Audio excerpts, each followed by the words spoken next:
Olá, meu nome é Alberto, seja muito bem-vindo e bem-vindo ao canal Dev Eficiente. No episódio de hoje eu quero mostrar para você como eu aprenderia uma nova linguagem de programação. Essa é uma pergunta que já foi feita mais de uma vez para mim aqui no canal e tem tudo a ver com os dois temas que a gente mais trata aqui. A gente fala de engenharia de software pelo olhar principalmente da qualidade de software e a gente fala bastante sobre aprendizagem, performance, prática deliberada, enfim, alta eficácia, N temas aí, né, que conectam com a nossa performance no dia a dia. E aí, para fazer essa brincadeira, já que eu não estou aprendendo de fato nenhuma linguagem neste momento, eu peguei uma linguagem que eu não tenho a mínima ideia, que é o tal do Elixir. É uma puta de uma linguagem que tem cara de ser muito legal, feita por um brasileiro, que deu certo, a linguagem deu certo no planeta, que já é uma coisa incrível, né? Quantas linguagens são feitas aí que realmente estouram no planeta. Então, Valinha é mítico aí da comunidade Ruby, Rails, e ainda veio com a linguagem de programação, porque estava pouco satisfeito em ser committer de um dos principais frameworks aí do planeta. E aí, o que é que rola aqui? Eu não manjo nada de Erlang, eu não manjo muito menos, eu nunca fiz uma linha de código em Erlang, eu manjo pouco da VM do Erlang, só sei do tipo assim, né, o que dizem que ela tem baixa latência, tolerante à falha e tal, mas eu não manjo zero. Completamente, não sei. Beleza? Eu também nunca escrevi nenhuma linha de código no Elixir.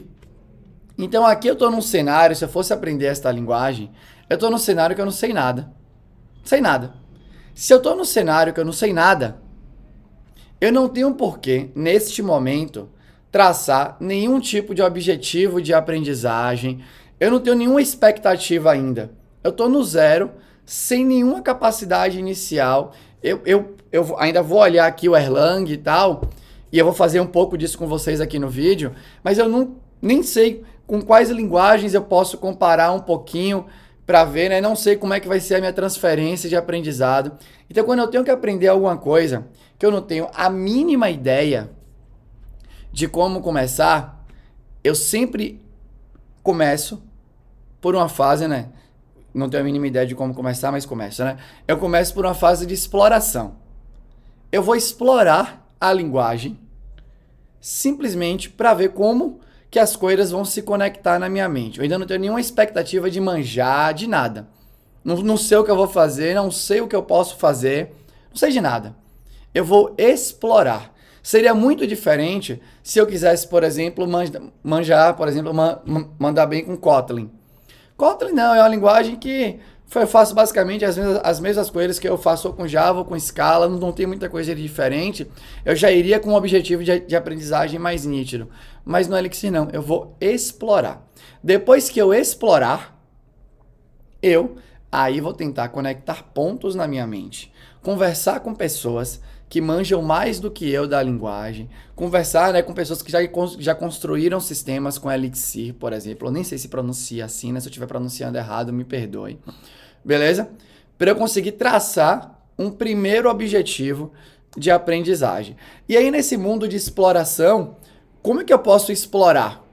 Por exemplo, eu posso acessar a documentação oficial do Elixir e seguir o Learning Guide, né? O guia de aprendizado deles. Por que eu vou acessar a documentação oficial? Eu já falei isso outra vez e talvez eu volte em outro vídeo falando um pouco mais, que é o seguinte: é muito importante você fazer uma curadoria de fonte. Você pode combinar fontes, obviamente, e tal, mas nessa combinação, a única fonte que não pode faltar é a fonte que representa a autoridade máxima da linguagem. Então, ou da tecnologia, né? Enfim, da prática. Nesse caso aqui é uma linguagem. Beleza? E não que não seja uma tecnologia, né? E aí, obviamente, qual que é, talvez, o que mais fale alto pelo Elixir? É o próprio código-fonte de implementação da linguagem. Mas aí eu confesso que, talvez, como eu não sei nem Elixir, como é que eu vou entrar lá no código-fonte, né? Sei lá, deve ser escrito em Erlang ou algo do gênero.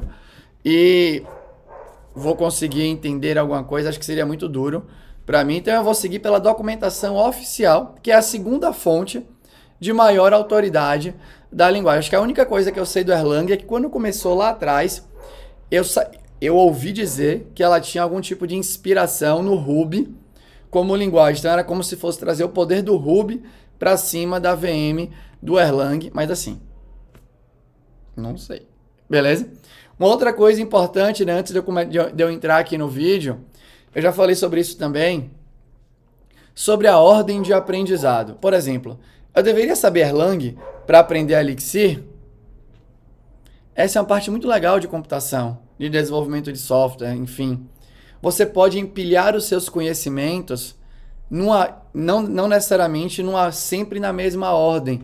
Então é diferente, de novo, quando você vai levantar peso, você não consegue levantar 40 se você não tiver levantado 35, se você não tiver levantado 30. Agora, uma linguagem de programação, não, eu posso começar pelo Erlang, ou pelo Elixir, e aí é importante você ter consciência, quanto mais consciente da sua ignorância você for, melhor para você. Então, eu estou começando pela linguagem supostamente de alto nível, e eu sei que tem um buraco grande aqui para mim, que é entender a VM, que é entender o Erlang, a sua VM, porque me parece que ela é um motivo forte para a Valin ter criado o Elixir e ter tentado conectar os mundos aí, beleza? E olha que interessante, na documentação do Elixir, eu estou aqui no Mac, ele sugere, né, a documentação sugere que eu instale o Elixir pelo Homebrew ou pelo Ports, que são duas ferramentas aí que você instala no seu Mac para conseguir facilitar a instalação de coisas que você não pode baixar, o DMG, ou que é a aplicação de instalação das coisas e tal. Eu tenho que entender de Homebrew para estudar o Elixir? Se eu entender seria melhor, não tenho nenhuma dúvida. Quanto mais profundo você for em tudo que toca o espectro do seu desenvolvimento, da atividade que você manja, melhor. Não tenha dúvidas sobre isso. E você ter consciência da sua ignorância te ajuda a entender que você ainda tem buracos para serem completados aí, né, para serem preenchidos, para você ficar melhor. Beleza? Dito isso, vamos começar aqui, né? Eu não sei nada. Vou explorar. Como é que eu vou explorar? Eu vou seguir que nem um cachorro adestrado aqui, na verdade, né? Que nem um gato, acho que não tem gato treinado, né? Mas enfim, que nem um bicho adestrado. O que a documentação mandar, eu vou fazer. E na minha primeira rodada, eu vou refletir até pouco, sabe? Eu ainda não tô no momento de pensar, mas eu não entendi. Eu vou anotando as coisas aqui, eu talvez não entenda, sem problema nenhum. Mas eu não quero tirar a dúvida agora. Eu vou fazer tudo da documentação. Esse seria o meu passo a passo. Eu vou fazer tudo. O que tá lá, eu vou seguir um depois do outro, entendendo, não entendendo, e depois eu vou fazer de novo. Quando eu fizer a segunda vez, teoricamente, eu vou entender um pouco mais. Beleza? Então vamos nessa, ó. Eu separei aqui, primeiro, a documentação do Elixir aí, Elixir, sei lá, de novo eu estou em dúvida aqui como pronuncia, não sei se eu estou falando uma coisa toda errada, beleza? Aqui, né, eu segui aqui, então, só para voltar, né, eu tava aqui na Home, aí na Home tem aqui um Learning, perdão, né, na Home tem aqui um install, né, aqui eu segui a parte de instalação. Depois disso tinha um Learning aqui, tinha um Get Started Guide que eu cliquei. Aí aqui, ó, tem a instalação, aquele link aqui para a página de instalação que ele sugere utilizar aqui, né, o Homebrew, tudo mais. Eu instalei o Homebrew aqui, né, segui de novo que nem um bicho treinado. E agora eu tô aqui na instalação. Aí aqui na instalação, aqui nos primeiros passos, ele fala para eu entrar no modo interativo aqui, e eu tenho que escrever, ó, IEX. Então eu vou vir aqui no meu terminal e vou escrever IEX. Escrevi IEX, vou voltar lá no navegador. O navegador tá mandando, ele fala aqui, né, que vai aparecer as cores, e a primeira coisa que ele pede aqui é para eu botar, por exemplo, 40 mais 2. Então lá vou eu, perdão, eu tenho que ficar aqui trocando, né? Então lá vou eu vou escrever 40 mais 2 aí, botou 42, me parece que era ok. Claramente, se eu fosse melhor de OBS aqui, eu dividiria a tela em dois para ficar a documentação e o terminal embaixo. Preciso aprender a fazer isso, enquanto eu gravo esse vídeo eu não sei fazer. Então eu vou voltar lá para o navegador. Aqui, né, Ele fala aqui que eu tenho que... Ele explica coisas aqui que eu poderia ler mais, obviamente. Tem um segundo exemplo aqui, ó, que me parece que é uma concatenação. Então, ele tem um hello, tem um operador e o word aqui. Então, lá vou eu, ó. Hello. Aí, aqui, eu não sei se é um match, por exemplo. Aqui, né? Uma coisa que eu não sei aqui, por exemplo. Eu não sei se isso daqui é um método que eu chamei, que é um método do tipo menor, maior. E é um método que concatena duas... É um método da string que concatena com outra string. Não sei se é um operador da linguagem mesmo, especial. Não sei. E nesse momento, não tô sabendo mesmo. Beleza? Eu venho aqui, ó. Eu vou continuar. Aí ele explica aqui, ó. Please note some details, blá blá blá. Deixa eu ver se ele fala alguma coisa aqui. Acho que por enquanto não. Aí ele vem aqui agora para uma parte de rodar comandos, rodar scripts. Deixa eu ver se eu troquei, né? Troquei, né? Então ele vem aqui uma parte de rodar scripts. Então ele fala aqui que depois que eu aprendo aqui os comandos básicos, eu posso querer rodar um programa. E aí ele pede para criar um arquivo chamado com extensão exs, que deve ser aqui a extensão recomendada para criar scripts com Elixir. Então lá vou eu, né? Então eu vou vir aqui, vou sair do terminal, vou criar aqui, né? Como é que é o nome? Deixa eu só pegar aqui o nome que ele manda, simple.exe. Então simple.exe. Vou vir aqui, vou colocar o comando. Acho que criei certo, né? Acho que é isso. E aí agora ele pede para... Aí deixa eu só voltar aqui na documentação. Ele pede para eu rodar agora Elixir save. Ele pede para salvar e pede para executar com o programinha Elixir, que deve ser o que deve executar aí os scripts. Então eu vou vir aqui, né? Elixir e vou rodar. Rodou. Muito bom. O que é que eu entendi até agora? Eu entendi que tem um shell do Elixir ali, né? Que, se eu estiver falando errado, você deve estar muito bravo comigo, né? Brava, né? Eu entendi que tem um shell ali que eu posso rodar comandos, então eu já sei que ali é um playground para eu poder brincar. Eu já sei que tem um comando para rodar os scripts, então do mesmo jeito que tem em PHP, do mesmo jeito que tem em Ruby, em Python, tem aqui no Elixir, então você já começa a perceber as transferências aqui. De alguma forma, isso daqui deve estar sendo executado contra a VM do Erlang. Jesus sabe onde está instalada a VM do Erlang. Aqui, onde está instalado o Elixir e tal, né? Eu nem fui ver onde foi que o Homebrew instalou de fato as coisas, mas um buraco aí, obviamente. E de novo, né? Eu estou tentando ser consciente sobre as minhas ignorâncias aqui. Devem ter várias outras que eu nem tenho consciência. Devem ter várias outras que eu nem tenho consciência. Por isso que é importante, no seu processo de domínio sobre alguma coisa, você ter acesso a pessoas que dominam mais do que você aquilo, para você não cair no que eu falei, né, em outro vídeo, da proatividade perigosa, né, na descalibração, você achar que tá sabendo e de vez em quando você não tá sabendo. Eu sei que eu não tô sabendo aqui um monte de coisa, algumas coisas são claras para mim, outras, a minha ignorância tá tão alta nesse momento que deve ter várias coisas aqui que eu não tô nem conseguindo perceber. Beleza? Então lá vou eu aqui, né? Vamos ver o que é que tem mais aqui. Tem um Asking Questions aqui, eu não vou perguntar nada pra ninguém.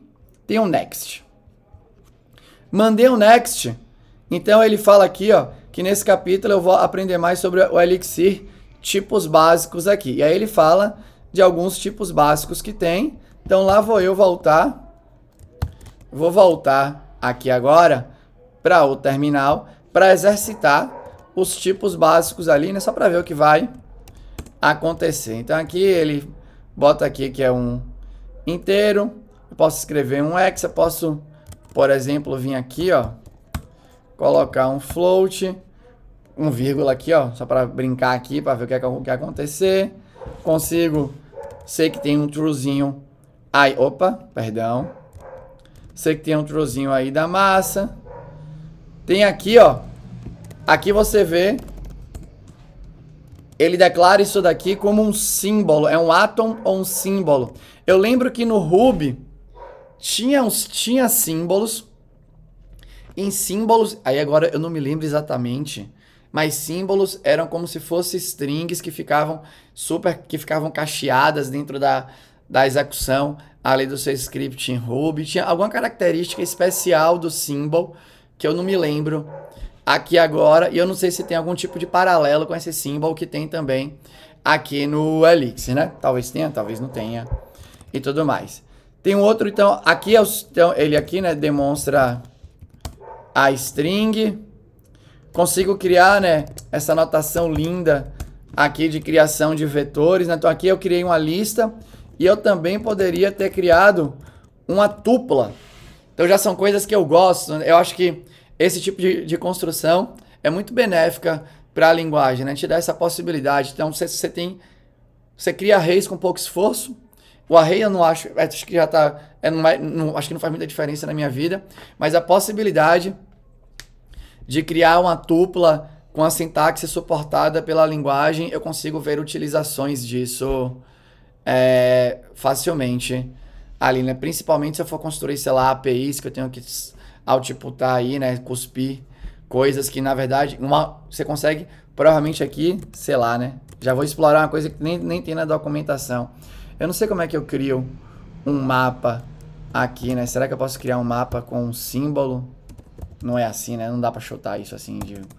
Não dá pra chutar, né? Algo assim, né? Do tipo chave, valor. Isso aqui não deve nem valer, né? Beleza. Depois explora-se. Mas provavelmente eu conseguiria criar essas tuplas com chave e valor. Isso viraria um JSON, talvez, né? Se eu fosse fazer uma aplicação web, mas eu não sei ainda o que é que vai dar pra explorar no futuro. Vamos voltar aqui para a documentação, ó. Aqui na documentação ele fala agora, explica um pouco que eu posso fazer as contas básicas aqui. E de novo, parece que tudo é básico, né? Ah, fazer uma conta de somar é trivial, é ridículo, porque eu já sei fazer isso em outras linguagens. Não pule nada. Não acredite em nenhum momento que você está manjando mais do que você está. Não pule nada, execute cada uma das coisas que ele está mandando aqui. Ele mandou aqui na documentação open up EX and type the following expressions. Open up and type. Beleza? Abra e escreva. Nesse momento, não critique. Coloque a sandália da humildade de triplo tamanho e só faça o que a fonte, uma das maiores fontes de autoridade na linguagem, tá te mandando. Então vem aqui, ó, e eu vou explorar agora, ó.